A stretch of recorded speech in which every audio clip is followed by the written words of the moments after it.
everyone, this is Mary Lomando, and welcome to my astrology podcast for the first solar eclipse new moon of 2026 in the sign of Aquarius. This is a really potent energy because all new moons are seeding times, and eclipses are especially important as it's a reset, a cosmic reboot for whatever our new intentions are for the new moon. The sign Aquarius is associated with the New Age, science, technology, all types of energy healing, and of course, astrology. This eclipse is only visible in the Antarctic region of this planet, and it's called the Ring of Fire eclipse because around the sun we will see a small ring like a halo. It's very interesting because it's signs of Aquarius is air, very detached, and we also have the solar eclipse. This Ring of Fire eclipse is also associated with the idea that we have the aspect of Saturn conjunct Neptune at the 0 world point degree of Aries. It is a resetting point for an entire era. And we've heard a lot about this in astrology so far. There is nothing like it that we can even measure, except to know that it's the beginning point, a technological revolution with the Aquarian correlations. It's also an ideological, mental, higher mind revolution. All things human are getting an upgrade, and this eclipse is turning on the light switch. This is really the beginning of the Aquarian age.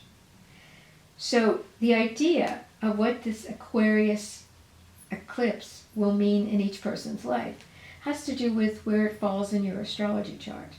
And that basically is why you would have a personal reading, because what we're going to talk about now are the general characteristics of the eclipse and the major aspects that go along with this particular eclipse. The reset or the reboot is a great time to reflect and think about your life. It's as if you're redoing your New Year's resolution, because this is also Chinese Lunar New Year, the year of the fire horse. We're looking at a lot of fire and air energy in this particular chart, which I will get into in a minute as far as the aspects go. But in general, fire and air is all about moving forward. It's motivational. It's being on a new mission. And wherever that mission carries you, you're working towards it with all of your intention, integrity, and energy. That's also the energy of the fire horse in Chinese astrology. Again, we're looking at something that's very mental, very energetic, and could totally carry us away unless we are able to keep it under some kind of control and not get overwhelmed by it. That's what some of these other planetary aspects are going to talk about. The day of the eclipse, if it's at all possible, it may be better for you to take some time out from your normal everyday schedule to reflect on what you want to create in your life. Set your intentions, for this is really a kind of a redialing up of the New Year 2026 energy. Fire and air is very inspiring and motivational, but we also need earth energy to implement what we're feeling inspired about. The earth energy will be coming in with the next eclipse 2 weeks from now in the sign of Virgo with the full moon, and we'll get into that in the next podcast. If your birthday is today, this is a big year for you. And once again, you may want to have a personal reading to know exactly what this year will be bringing. But know that the changes that you may have been sitting on or waiting for are now just within your grasp. So it's really good to set the intention on this day, February 17th. So now I'm going to go over the main points of this new moon eclipse by looking at the chart. Firstly, we can see the Aquarius stellium right here, that there are 4 planets in the sign of Aquarius. We have the moon, the sun, Mars, and Pluto.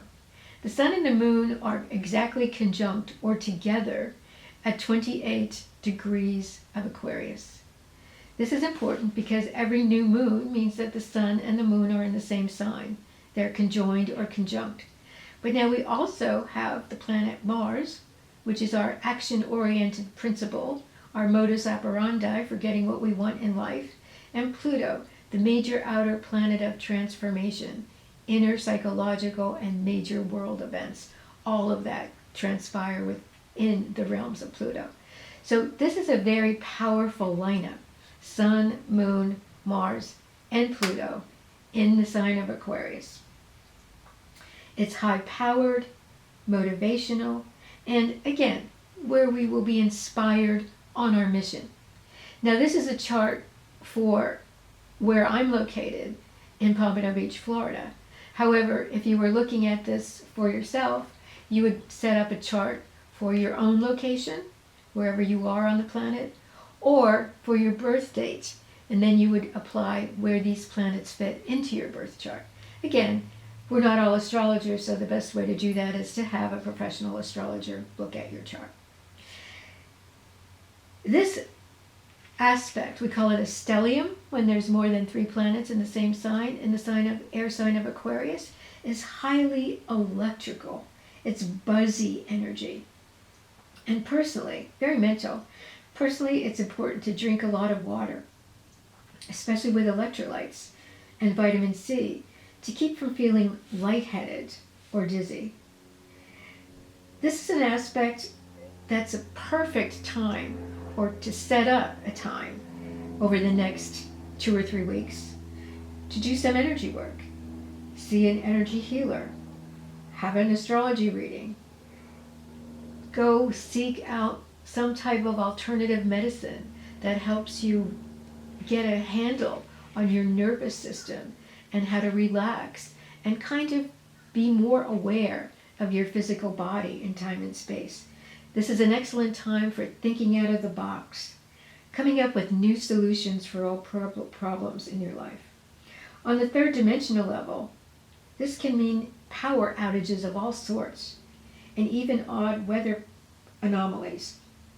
There can be air traffic delays or technical snafus with highly Aquarian energies.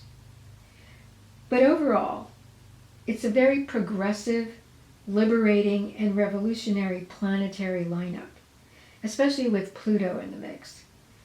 But it can be volatile with all the fire and air planets, which we'll get to in a minute.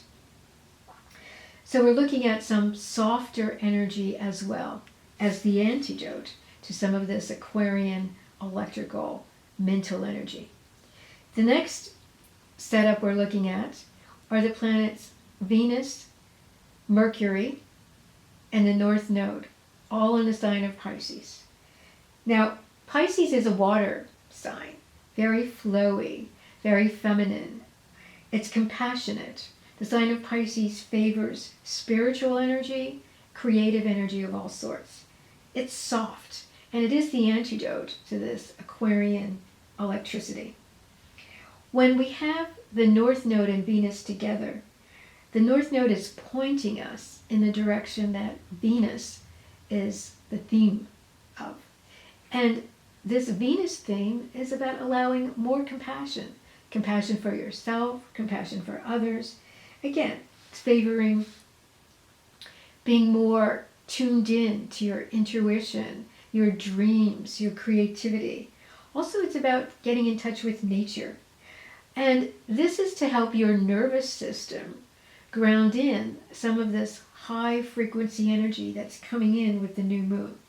Things like aromatherapy massage, relaxing baths, taking walks, meditation, and any kind of psychic work or spiritual discipline that you are incorporating into your life. Just do more of it. The North Node is the direction that this eclipse is pointing you in. And it's showing you that it's definitely okay to take some time out, chill, sit by the beach, and get off your computer and technical devices if you can. I like to think of Pisces as the antidote to that overwhelming amount of Aquarius energy. And again, it just may be time for a little nap. I mean, we all find time to do whatever it is in our life that we really set our intentions for. And so really set your intention. Here's your direction point. Venus in Pisces. It's like, that is very, very soft energy. Also, we're looking at Mercury in Pisces. And Mercury in Pisces loves the arts, movies. Maybe time to just sit down, watch a good film. A little bit of escape, never hurt anyone. Healthy escape, that is. And Mercury in Pisces is trining, which is a very beautiful aspect with Jupiter in Cancer. Two benevolent, beneficial water signs. And this positive water transit may have a lot to do with you hearing good news, something that you may have been waiting for a while, and it's finally happening. This water trine is very healing, very intuitive, and your dreams may contain messages for you now. Very, very healing, intuitive energy. Again, soft, feminine, and the antidote to the mental, very active, oriented Mars and Pluto in Aquarius energy. This is also, this water trine is also very important now as Uranus, the planet Uranus down here, is in the sign of Taurus. And Taurus is the only Earth planet. Uranus in Taurus is the only Earth planet in this setup. And it's fixed Earth, which means it's kind of immovable. And Uranus has been in Taurus for a long time. And so this is like a last-ditch effort.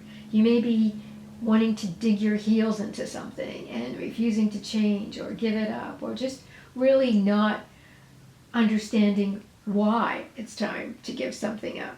However, Aquarius is all about change and moving forward.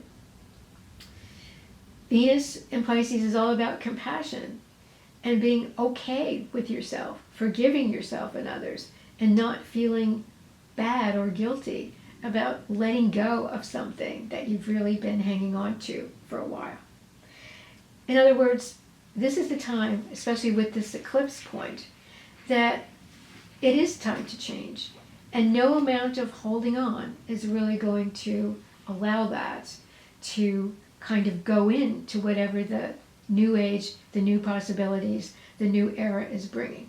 There's kind of this fine balance between Aquarius, Pisces, and just being unwilling to change. This square with the Sun and Moon in Aquarius, square Uranus, can feel very jarring. There's something about it that, again, it can be hard on the nervous system. So you want to have your Piscean antidote ready. Relax. Focus yourself on positive agendas. And really stay away from stressful news. You can use your essential oils, go for a walk, get a psychic or astrology reading, do some of the things that we talked about earlier. Because this will balance that overwhelming sense of, I don't know what to do and I feel stuck. You won't be stuck for very long, because after this new moon, the moon moves swiftly into the sign of Pisces. So the moon in Pisces will be working alongside that Venus and North Node and Mercury, saying, okay, definitely pay attention to your dreams, listen to your intuition, and play with your tarot cards, because there are some messages that are coming to you. Now, also, this new moon is the Lunar New Year, which I mentioned a minute ago. It's the year of the Chinese fire horse, which is very dynamic. That Chinese fire horse plays very well into the Mars-Pluto energy. It just wants to run away with you, go headlong into the new. And that brings us to this final aspect of the Sun and Neptune in the sign of Aries. 0 point of Aries. This is new beginnings, and Aries is the first sign of the zodiac. So we have the 0 point, new beginnings, and the first sign. That's all about starting over. It's a new era, a new age, a new beginning for humanity, if you will. There's a whole cultural revolution getting ready to happen. And again, that feeds right in to the planets in Aquarius, because Aquarius is about evolution and revolution. Mars and Pluto is about moving forward with a mission. It's like nothing can stand in the way when Mars and Pluto work together. So here we are, air and fire. The fire signs say, okay, let's get creative, but creative in the sense of making it happen. Aries is Prometheus, bringing the fire of inspiration to humanity. And here we are at the 0 point of humanity. Like, what is new? What are we beginning? What are we starting over? Again, bringing it back to the personal level, what is it that you would like to do to set up your intention for your new year, your new era? This energy is going to be with us for an entire year. So we may as well start to feel comfortable with it.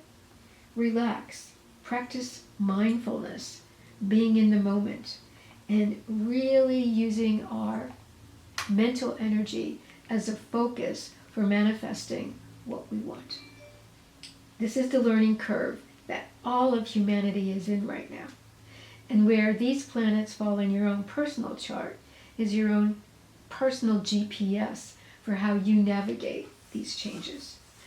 If you do not have a personal planet being touched by this eclipse at 28 degrees of Aquarius, it will fall somewhere in these 12 houses in your chart. So that house will have a light switch turned on. If you have a personal planet falling within those Aquarius degrees, you will feel it more. You will have more of an impact than people who have an empty house. However, we will all feel it at different and various degrees. Some people may think of it as just another day, no big deal. That's fine, because in that case, you may not have to deal with that energy personally. But it is a collective energy, and people will be feeling it collectively around us and in the world around us, which we all inhabit. And especially, the last thing we'd like to say is that this new moon at 28 degrees of Aquarius is conjunct the moon in the natal chart of the United States of America. So collectively, Aquarius is humanity, it's the collective idea. The United States of America is getting a reset, new light shining on what we want to evolve and manifest and bring into our lives as a, let's call it a collective mindset over the next year.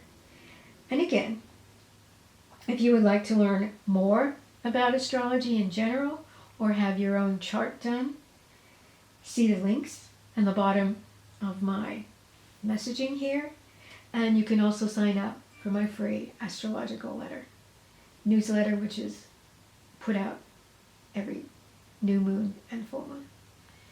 Blessings, and have a wonderful new moon.